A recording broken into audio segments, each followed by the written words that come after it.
Well, hello, YouTube. Excuse me. Hey, guys, it's Fletch. Welcome back to the Big Sky Tactical channel, and welcome back to my reloading table. And I don't usually do these, prepping or self-reliance type videos where I show you everything that I do in a given week. But I have been trying to quote-unquote champion the cause, so to speak, here on YouTube in the prepper slash gun slash survivalist community, and that is to get into reloading. Reloading is one of, in my opinion, one of the ultimate preps that someone that truly wants to be self-reliant needs to get into. And this is my haul for the last week, and as you can see, that is just a buttload of 12 gauge shells, which are reloadable, and brass. So the 12 gauge shells are lighter, so they kind of work their way to the top, but as you can see, there's plenty of brass underneath there. And this is all just from my local gun range. A lot of the shells, someone was being a good soldier, so to speak, and they policed up all of their shells and threw them in the trash cans out at the range and had them all in nice little boxes for me and everything. So yes, I was dumpster diving, absolutely. And these are all of the shotgun shells I was able to come up with. And then, like I said, there's a whole bunch of brass under there, probably about 1,000 pieces of brass going by weight. But everything from a lot of 9mm, 40 Smith & Wesson, 45, and 223. But yeah, that was my haul for this week. So, and I also wanted to give another plug for those of you that are thinking about getting into reloading. Just do it. You don't have to go out and buy, a $2,000 or $3,000 setup like a Dillon. And I'm not knocking them, guys. Dillon makes awesome equipment. I would love to be able to have a Dillon press, but I just can't afford it. It's not going to happen. Not anytime soon, anyways. But there are other things you can do, like you can do what I have here. Like on the left, I've got one. That's a rock chucker made by RCBS. And there's two.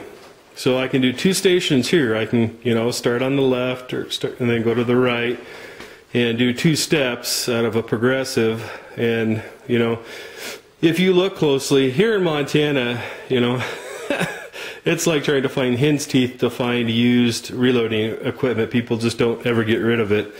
But, if you can find used reloading equipment, I'd highly recommend that you look into that. And if you're, if you can't find any used stuff and you're just looking for stuff that works well and that's not going to cost you an arm and a leg like Dillon, look into Lee. L is in Lincoln, E is in Edward, E is in Edward, Lee.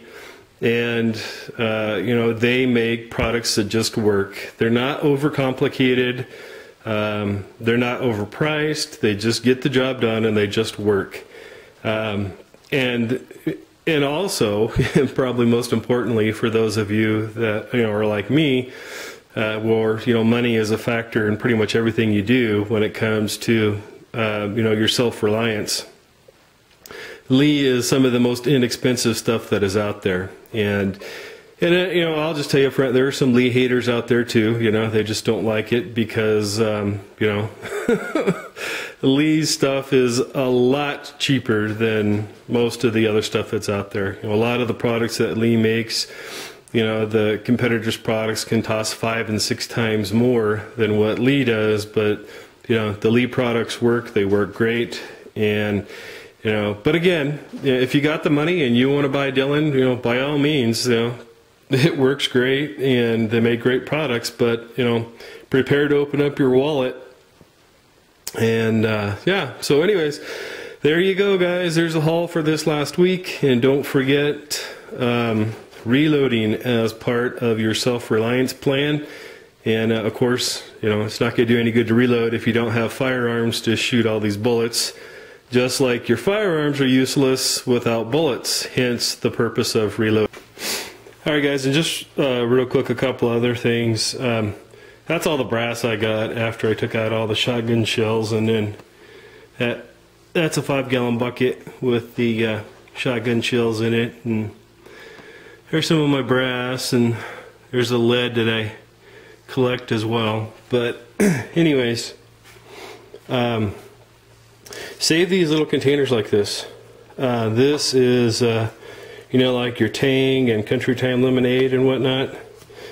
You know, our kids drink a ton of this stuff, but make sure you save that. These work great for putting .22 long rifle in. You know, it's resealable, sealable, and you know, 9mm.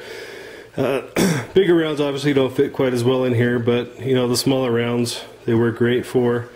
And even 9mm and 45, it'll hold quite a few of those. And then also these big plastic containers from like Sam's Club and Costco. As you can see, I use these for reloading. And here I've got, let's see how many rounds are in there. I've got it written on a piece of paper. 348 pieces of 223 that, you know, I've picked up and cleaned over the last year or so. And we'll be reloading this year. And then here is another plastic container, and this one's got 9mm in it, and those are all primed up, and they just need to be, they're cleaned and primed. They just need to be, you can see the primers in a couple of them there. They just need to be filled with powder and have a bullet seated in them, and they'll be ready to go. But I just wanted to share those other couple of things with you. Thanks guys, talk to you soon.